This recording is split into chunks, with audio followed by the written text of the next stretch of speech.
इस वीडियो के अंदर मैं आपको बताता हूँ कि क्यों spring boot framework micro services architecture के लिए बेस्ट फ्रेमवर्क है। मैं 6 पॉइंट आपको बताऊंगा और आप समझ जाओगे कि क्यों ये बेस्ट फ्रेमवर्क है। और अगर आपको समझ में आ जाए तो आप फॉलो अप जरूर करिएगा और कमेंट सेक्शन में स्प्रिंग बूट जरूर लिखिएगा। सबसे पहले पॉइंट की बात करते हैं यहाँ पे अगर तो ऑटो कॉन्फ़िगरेशन। स्प्रिंग बूट हमें auto configuration and rapid development का सेटअप प्रोवाइड करता है। बहुत सारी स्टार्टेड डिपेंडेंसीज हमें मिल जाती है और अगर हम स्प्रिंग बूट का प्रोजेक्ट बनाते हैं तो हमें सर्वर्स वगैरह इंटीग्रेटेड मिल जाते हैं, तो बहुत आसानी से हम एक प्रोडक्शन रेडी एप्लीकेशन स्टार्टिंग से बना सकते हैं। नेक्स्ट पॉइंट की बात करें तो स्प्रिंग का इकोसिस्टम। भाई स्प्रिंग इकोसिस्टम बहुत तगड़ा है। स्प्रिंग के साथ बहुत सारे प्रोजेक्ट्स मिल जाते हैं आपको फ्री में, उनका यूज आप अपने प्रोजेक्ट के साथ यूज कर सकते हो। अब जैसे प्रोजेक्ट की बात करें तो स्प्रिंग क्लाउड के प्रोजेक्ट्स बहुत सारे हैं। कॉन्फ़िगरेशन के लिए हो, सर्वर डिस्कवरी, गेटवे, रेजिलियंस, बहुत सारे प्रोजेक्ट आपको मिल जाएंगे। फिन क्लाइंट वगैरह मिल जाएंगे जिसको अपने प्रोजेक्ट के अंदर डायरेक्टली यूज कर सकते हो with less code. Spring data, spring security, ऐसे करके और भी बहुत सारे प्रोजेक्ट्स मिल जाएंगे जिसको आप यूज करके अपने काम को बहुत ज्यादा आसान कर सकते हो। और work with great tools, eureka, config server, बहुत सारे अलग अलग टूल्स के साथ तगड़ा काम करता है। Production ready with actuator. अब स्प्रिंग बूट हमें एक्चुएटर का सपोर्ट बहुत तगड़ा प्रोवाइड करता है जिसकी हेल्प से आप अपने एप्लीकेशन के अंदर मॉनिटरिंग बहुत तगड़े से कर सकते हो। बहुत सारे एंड पॉइंट्स फ्री में मिल जाते हैं और उन एंड पॉइंट्स की हेल्प से आप अपने एप्लीकेशन की मैट्रिसेस देख सकते हो, मॉनिटरिंग तगड़ी कर सकते हो। और एक्चुएटर के बहुत सारी ईवाइज हैं जिसकी हेल्प से आप देख सकते हो अपने एप्लीकेशन के बारे में कैसे चीजें हो रही हैं up and down. Built in support for micro services pattern. मैंने अभी ऊपर एक पॉइंट बताया था,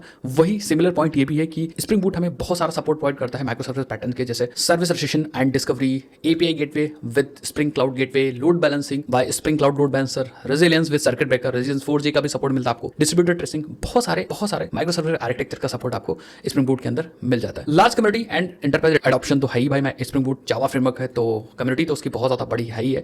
स्प्रिंग बूट हमें micro service friendly architecture provide करता है, तो ये हमें इंकरेज करता है small modular service with restful APIs के लिए। साथ ही साथ में आप बहुत आसानी से कंटेनराइज कर सकते हो अपने एप्लीकेशंस को, डॉकर एंड कम्युनिटीज का यूज कर सकते हो, इंडिपेंडेंट बिल्ड एंड डिप्लॉय पर सर्विस भी बहुत आसानी से यूज कर सकते हो। तो माइक्रो सर्विस आर्किटेक्चर हमें स्प्रिंग बूट की हेल्प से मिल जाता है। ऐसा करें बहुत सारे और भी पॉइंट्स हो सकते हैं। डेवलपर एक्सपीरियंस बहुत अच्छा है, बहुत सारे टूल्स आपको मिल जाते हैं आईडीज के अंदर। आईडीज एक तो तक नहीं मिलती है, टूल्स जैसे डेव टूल्स मिल जाता है एंड बहुत सारी चीजें मिल जाती है जिसकी हेल्प से आप एक डेवलपर एक्सपीरियंस भी आपका अच्छा होता है। सो आई थिंक आपको समझ में आया। अगर ये इन्फॉर्मेशन समझ में आई तो फॉलो अप जरूर करिए। स्प्रिंग बूट कमेंट सेक्शन में जरूर लिखिए। गाइस अगर आपको जावा बैकएंड सीखना है, spring boot, micro services, Docker, Kubernetes, deployment project, तो हमारा एक कोर्स जो कि 8 अप्रैल 2025 से स्टार्ट हो रहा है, आप उसकी डिटेल चेकआउट कर सकते हो और रजिस्टर कर सकते हो। मैं आपको कोर्स के अंदर मिलता हूं।